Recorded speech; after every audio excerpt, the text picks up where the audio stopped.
తెలంగాణ విఠల్ గారు కూడా ఉన్నారు. విఠల్ గారు నమస్తే. భౌగోళిక తెలంగాణ వచ్చింది, సామాజిక తెలంగాణ రాలేదని చెప్పి అంటున్నారు.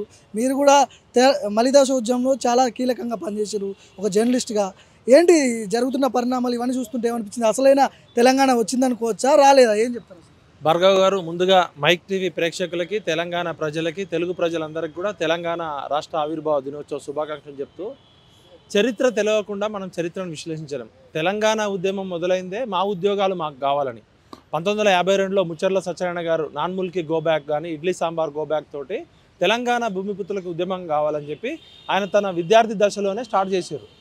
అంటే నిజాం కాలంలోనే అన్యాయం జరుగుతుంది తెలంగాణ భూమిపుత్రులకు అని చెప్పి స్టార్ట్ చేసిన ఉద్యమంలో 52 ముల్కీ ఉద్యమం, 69లో మా ఉద్యోగాలు మాకు కావాలని మొదలైన ఉద్యమం.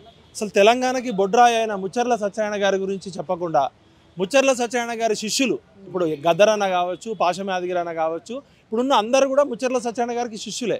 మరి అట్లాంటిది తెలంగాణ ఉద్యమానికి బొడ్రాయి, తెలంగాణ ఉద్యమానికి పునాది రాయి అయిన ముచ్చర్ల సత్యనారాయణ గారిని మర్చిపోవడం అంటే అది తెలంగాణ చరిత్రని తనకు తాను అవమానించుకోవడమే. ఇప్పుడు అదేవిధంగా ముచ్చర్ల సత్యనారాయణ గారి శిష్యులు అయినటువంటి మన కేశవరావు జాదవ్ కావచ్చు, సంతపూరి రఘువీరరావు కావచ్చు, మన ప్రతాప్ కిషోర్ కావచ్చు, వీళ్ళంతా 69 ఉద్యమానికి పునాదిరాలు. ముచ్చర్ల సత్యనారాయణ గారు ఇడ్లీ సాంబార్ గోబ్యాక్, నాన్ ముల్కీ గోబ్యాక్ పునాదిరాయి. పునాదిరాళ్ళని మర్చిపోవడం అంటే మరి ప్రభుత్వానికి చరిత్ర తెలియకపోవడం అనేది స్పష్టంగా అర్థమవుతుంది.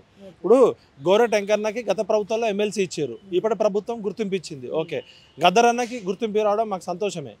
పాషం యాదగిరి అన్న జర్నలిస్టు, పాషం యాదగిరి గారికి ఇచ్చినప్పుడు పాషం యాదగిరి గారికి గురువు కదా ముచ్చర్ల సత్యనారాయణ గారు. అదేవిధంగా ఇప్పుడు సుద్దాల అశోక్ తేజ గారికి సాహిత్యంలో ఇస్తే మాకేం అభ్యంతరం లేదు. ఆయన తెలంగాణ ఉద్యమం కోసం నష్టపోయినవాడు కాదు కదా. మరి అట్లంటే వీళ్ళు ఏ కేటగిరీలో ఇచ్చారు?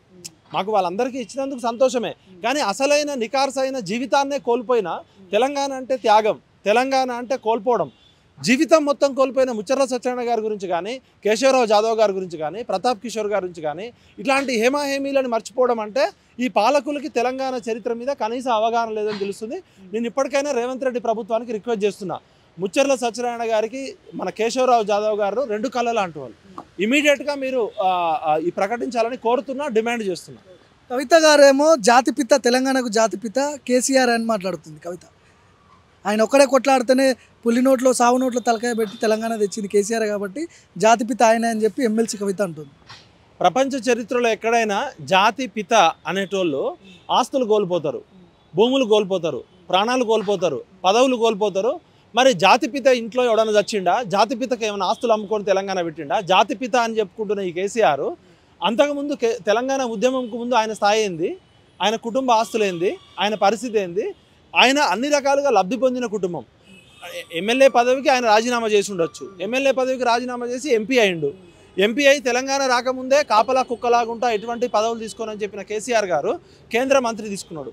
తన అల్లుడు ఎమ్మెల్యే కాకుండానే మంత్రి అయిండు. అమెరికాలో ఉద్యోగాలు చేసుకునే కొడుకు కూతురు ఎమ్మెల్యేలు అయ్యారు, మంత్రులు అయ్యారు, ఎంపీలు అయ్యారు.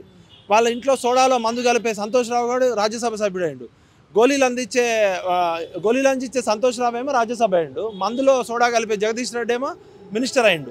అంటే తెలంగాణలో కోల్పోయిన వాళ్ళు త్యాగధనులు అవుతారు. తెలంగాణ అంటే తెగింపు, తెలంగాణ అంటే కోల్పోవడం.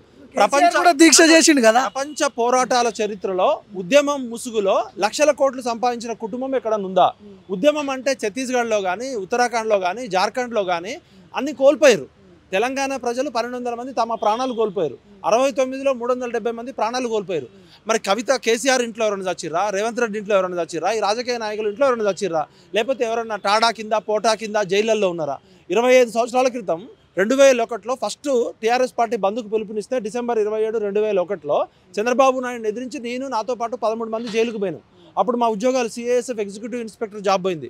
25 ఏళ్ల నుంచి త్యాగాలు చేస్తూ మాలాంటోళ్ళు మాకన్నా గొప్పగా 1200 మంది ప్రాణాలు చచ్చిపోయారు. కానిస్టేబుల్ కిష్టయ్య గొప్పవాడా, కేసీఆర్ గొప్పవాడా, శ్రీకాంతాచారి గొప్పవాడా, కవిత గొప్పదా? ఈ 1200 మంది చనిపోయారు కదా. మరి అమరవీరుల గురించి ఇంతవరకు ఒక మ్యూజియం ఎందుకు పెట్టలే? కేసీఆర్ గారు మీరు 10 సంవత్సరాలు ఉన్నారు కదా, ఆ 1200 మంది విగ్రహాలు ఎందుకు పెట్టలే? నేను నిజంగా ఇలా సిగ్గుపడుతున్నా. ఇప్పుడు ఇది ఇంత గొప్పగా అలంకరించారు కదా, ఈ విగ్రహం, ఈ అమరవీరుల స్తూపము ఇందిరాగాంధీ ఆర్మీతోటి చంపించింది 370 మందిని. 3000 మిస్సింగ్ కేసులు ఉన్నాయి. మరి ఆ చరిత్ర ఎందుకు రాయరు? ఇప్పుడు ఇందిరాగాంధీ చేసిన నరమేధము రాయాలి కదా. అక్కడ 1200 మంది పిల్లలు చచ్చిపోతే తెలంగాణ ఉద్యమం వచ్చింది. లక్షలాది మంది పిల్లలు జైల్లోకి వెళ్తే వచ్చింది. మరి అలాంటి ఈ ఉద్యమానికి ప్రతీకైన అమరవీరుల స్తూపము ఎక్కా యాదగిరి గారు తన సొంత డబ్బులతో కట్టించారు. స్తూపం కట్టించిన శిల్పికేమో ₹1,00,00,000 ఇచ్చి గౌరవించుకున్నావు, మంచి పనే. కానీ ఆ స్తూపానికి కారణమైన 379 అమరవీరుల శిలాఫలకం కూడా లేదు. మీరు చూడండి కావాలంటే. ఏ చరిత్ర ప్రపంచంలో ఎక్కడైనా ఒక స్తూపం ఉందంటే దాని చరిత్ర రాస్తారు. దాని శిలాఫలకం మీద ఏ రోజు ఏం జరిగింది, ఎంతమంది చచ్చిపోయారు, ఎందుకు చచ్చిపోయారు, వాళ్ళ పేర్లన్నీ పెడతారు.